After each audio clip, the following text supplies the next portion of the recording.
कृष्णाय वासुदेवाय हराय परमात्मने प्रणतकृष्णासाय गोविन्दाय नमो नमः। नमो पङ्कजनाभयो नमो पङ्कजमालिने नमो पङ्कजनेत्राय नमस्ते पङ्कजाङ्घ्राय। आज हम लोग श्रीमद् भागवत जी का दसवें स्कंद दसम अध्याय की चर्चा करेंगे। जमाल अर्जुन का उद्धार। राजुवाच कथं भगवान् यत्रत्रयं सपश्य कारणं यत्तद् विगर्हितं कर्म जेन वा देवर्षिस्तमः। राजा परीक्षित ने पूछा सुखदेव जी से, भगवान आप कृपा करके यह बतलाइए कि नौलकुबर और मुनिग्रीव को शाप क्यों मिला। उन्होंने वैसा कौन सा निंदनीय कर्म किया था जिसके कारण परम शांत देवर्षि नारद जी को भी क्रोध आ गया। श्री शुभवाच रुद्रस्यानुसारी भूत्वा सुदीप्तिं धनदात्मौजौ कैलास पर्वणे रम्यं मन्दाकिनीं मुदित कंठौ। श्री सुखदेव जी ने कहा, परीक्षित, नौलकुबर और मुनिग्रीव ये दोनों एक तो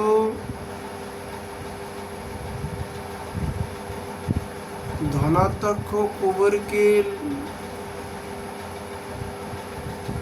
लाले लड़के थे और दूसरी इनकी गिनती हो गई रुद्र भगवान के अनुचरों में। इसी से उनका घमंड बढ़ गया। एक दिन वे दोनों मंदाकिनी की तट पर कैलाश की रोमणीय उपवन में बारूणी मदिरा पीकर मदोन्मत्त हो गए थे। नशे के कारण उनकी आंखें घूम रही थी। बहुत सी स्त्रियां उनके साथ गा बजा रही थी और वे पुष्पों से लदे हुए वन में उनके साथ विहार कर रहे थे। उसी समय गंगा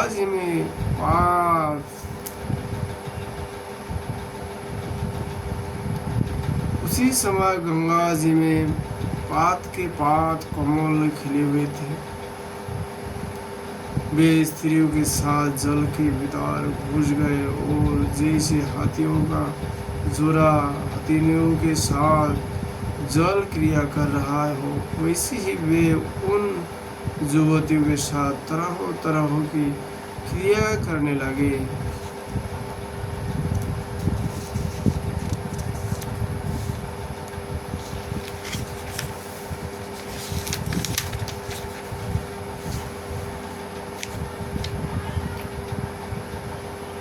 परीक्षित, संसर्गवश उधर से परम समर्थ देवर्षि नारद जी आ निकले। उन्होंने उन जख युवकों को देखा और समझ लिया कि ये इस समय मद वाले हो रहे हैं। देवर्षि नारद को देखकर वस्त्रहीन अप्सराएं लज्जा गई। सांप के डर से उन्होंने तो अपने कपड़े झटपट पहन लिए, परंतु इन जखों ने कपड़े नहीं पहने। जब देवर्षि नारद जी ने देखा कि ये देवताओं के पुत्र होकर श्रीमत से अंधे और मदिरा पान करके उन्मत्त हो रहे, तब उन्होंने उन पर अनुग्रह करने के लिए शाप देते हुए कहा, नारद जी ने साफ देते हुए कहा कि नारद, जो लोग अपने प्रिय विषयों का सेवन करते हैं उनकी बुद्धि को सबसे बढ़कर नष्ट करने वाला है श्रीमान धन संपत्ति का नाश,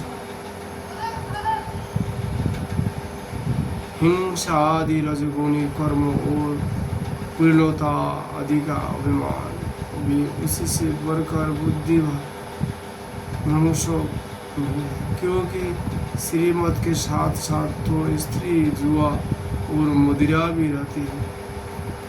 मद और श्रीमत से अंधे होकर अपने इंद्रियों के वश में रहने वाले पुरुष अपने नौजवान शरीर को तो अजर अमर मान बढ़ते हैं और अपने ही जैसे शरीर वाले पशुओं को हत्या करते हैं। जिस शरीर को भूदेव नरदेव देव आदि नामों से पुकारते हैं उसकी अंत में क्या गति होगी? उसमें कीड़े पड़ जाते हैं, पक्की खाकर उसे विष्ठा बना देता है। जावा जलकर राकर ढेर बन जाएगा। उसी शरीर के लिए प्राणियों से द्रोह करने में मनुष्य अपना कौन सा स्वार्थ समझता है? वैसे करने से तो उसे नरक की ही प्राप्ति होगी।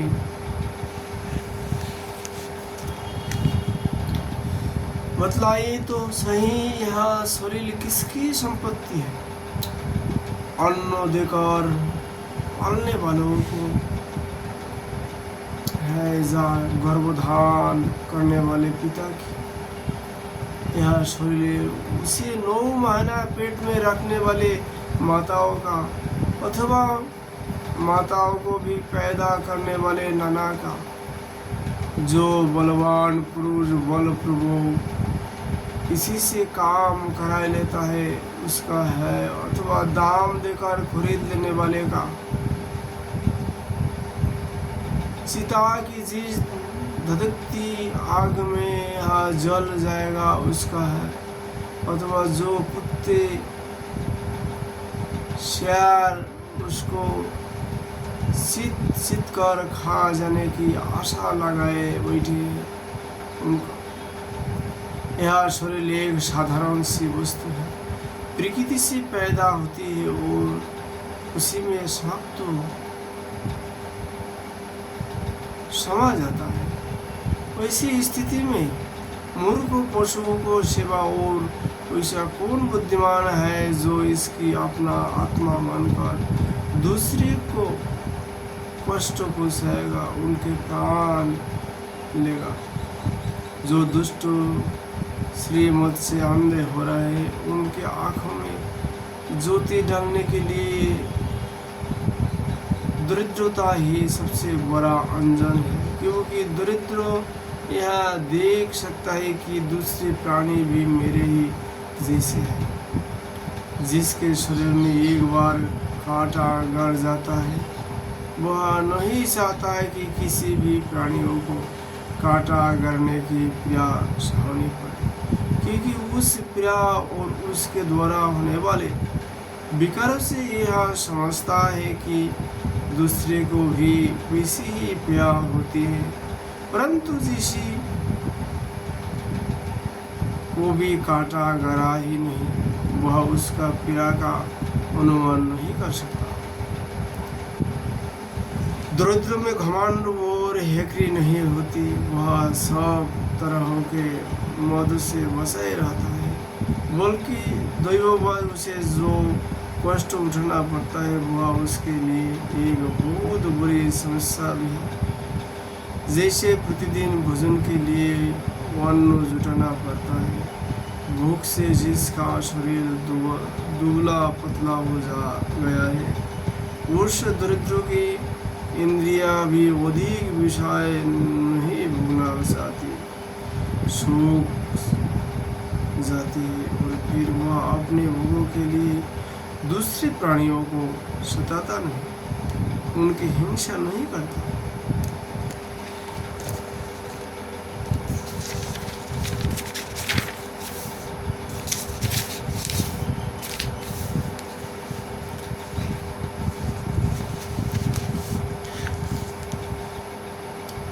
यद्यपि साधु पुरुष समदर्शी होते हैं, फिर भी उनका समागम दरिद्रों के लिए ही दुर्लभ है, क्योंकि उसकी भूख तो पहले से ही छूटी हुई है।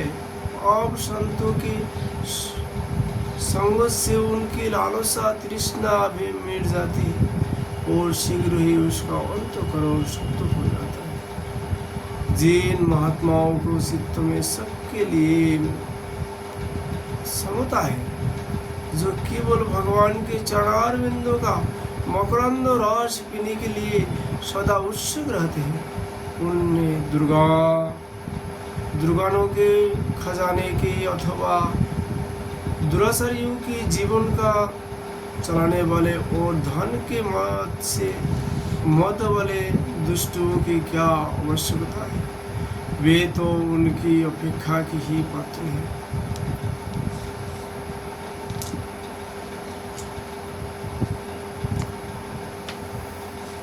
ये दोनों जख वारुणी मदिरा का पान करके मद वाले और श्रीमद से अंध हो रहा है।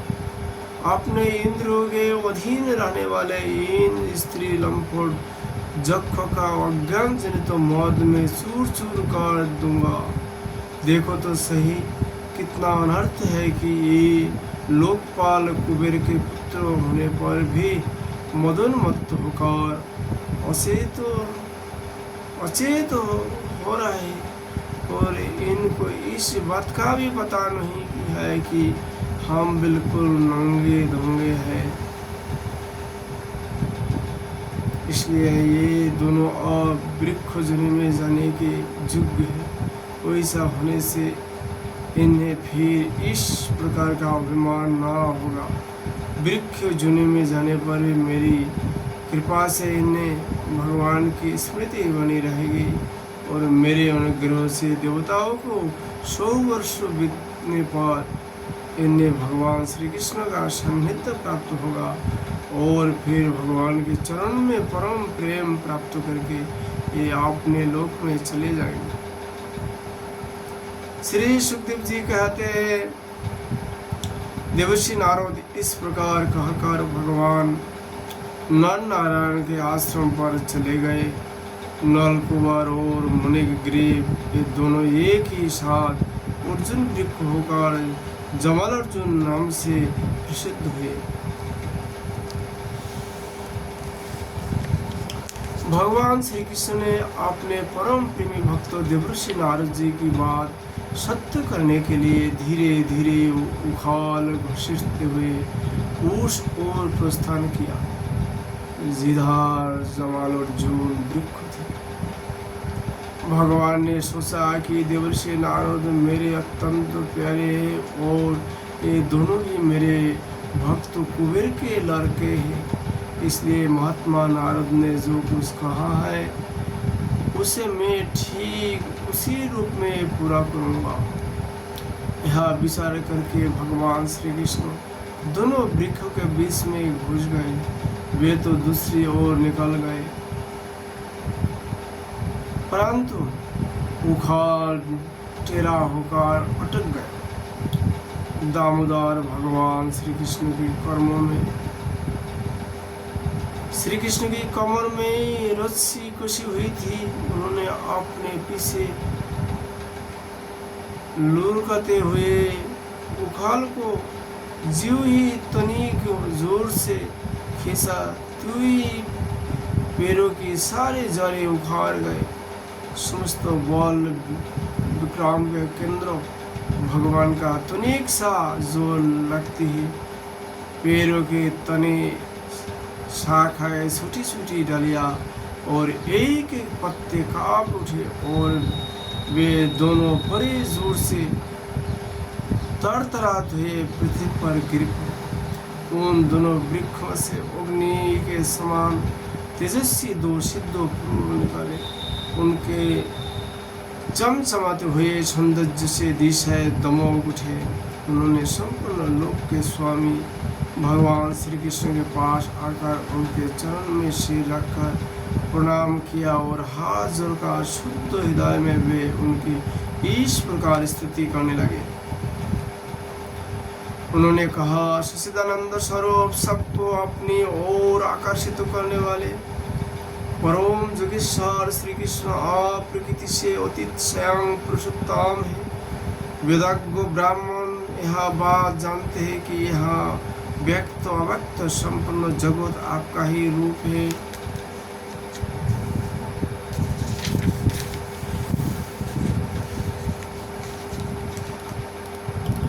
आप ही समस्त प्राण के शरीर, प्राण, अंतःकरण और इंद्रियों के स्वामी हैं तथा आप ही सर्वशक्तिमान, काल, सर्वव्यापक एवं अविनाशी ईश्वर हैं। आप ही महातत्व और भाव प्रकृति है जो अनंत सूक्ष्म एवं सतगुण, रजगुण और तमगुण रूपा है। आप ही समस्त स्थूल और सूक्ष्म शरीर के कर्म, भाव, धर्म और सत्ता की जानने वाले सबके साक्षी परमात्मा है। वित्त में ग्रहण के लिए जानने वाले प्रकृति के गुण और विकार के द्वारा आप पकड़ में नहीं आ सकते। स्थूल और सूक्ष्म शरीर के आवरण से ढका हुआ ऐसा कौन सा पुरुष है जो आपको जान सके, क्योंकि आप तो उन शरीर के पहले भी एक राज विद्यमान थे। समस्त प्रपंच के विधाता भगवान वासुदेव को हम नमस्कार करते हैं। प्रभु, आपके द्वारा प्रकाशित होने वाले गुणों से ही आपने अपनी महिमा छिपा रखी। परम ब्रह्म स्वरूप श्री कृष्ण, हम आपको नमस्कार करते हैं। आप प्राकृतिक शरीर से रहित हैं, फिर भी जब आप वैसे पराक्रम प्रकट करते हैं जो साधारण शरीरधारियों के लिए शक्य नहीं है और जिनसे बढ़कर तो क्या जिनके समान भी कोई नहीं कर सकता, तब उनके द्वारा उन शरीर में आपके अवतारों का पता चला जाता है। प्रभु, आप ही समस्त लोगों के अद्भुत और निश्चयों के लिए इस समय अपने संपूर्ण शक्तियों से अवतीर्ण हुए हैं। आप समस्त अभिलाषाओं को पूर्ण करने वाले परम कल्याण साध्य स्वरूप, आपको नमस्कार है। परम मंगल साधन स्वरूप, आपको नमस्कार है। परम शांत, सबसे सबके हृदय में विहार करने वाले यदुवंश शिरोमणि श्री कृष्ण को नमस्कार है। अनंत हम आपके दास है। आप यह स्वीकार कीजिए, देवर्षि भगवान नारद के परम अनुग्रह से ही हम अपराधियों को आपका दर्शन प्राप्त हुआ है। प्रभु, हमारी वाणी आपके मंगलमय गुणों का वर्णन करते रहे, हमारे कान आपकी रहस्यमयी कथाओं में लगे रहे, हमारे हाथ आपकी सेवा में और मन आपके चरण कमलों की स्मृति में रम जाए। यह संपूर्ण जगत आपका निवास स्थान है। हमारा मस्तक सबके सामने झुका रहे, संत आपके प्रत्यक्ष सुरीले हैं, हमारी आँखें उनके दर्शन करती रहे।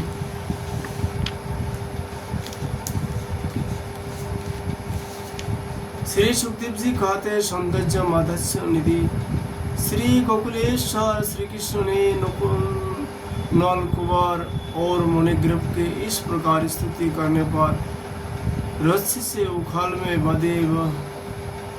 बधे ही हंसते हुए उनसे कहा, श्री भगवान ने कहा, तुम लोग श्री मत से अंधे हो रहे थे। मैं पहले से ही यह बात जानता था कि परम कारुणिक देवर्षि नारद ने शाप देकर तुम्हारा औषध जो नष्ट कर दिया, तथा इस प्रकार तुम्हारे ऊपर कृपा की, जिनकी बुद्धि समदर्शिनी है और हृदय पूर्ण रूप में मेरे प्रति समर्पित है, उन साधु पुरुष के दर्शन से वंदन होना ठीक वैसी संभव नहीं है जैसे सूर्योदय होने पर मनुष्य के नेत्र के सामने अंधकार का होना। इसलिए नलकुबर और मणिग्रीव, तुम लोग मेरे परायण होकर अपने अपने घर जाओ।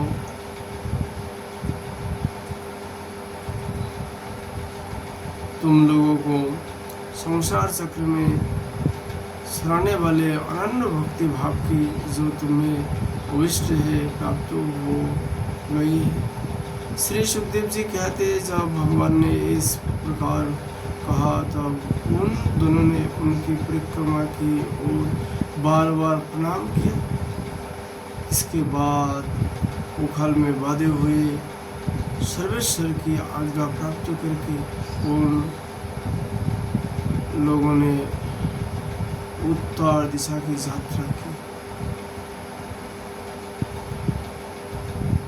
आज हम लोग श्रीमद् भागवत जी का कथा यही विश्राम करता। राधे राधे।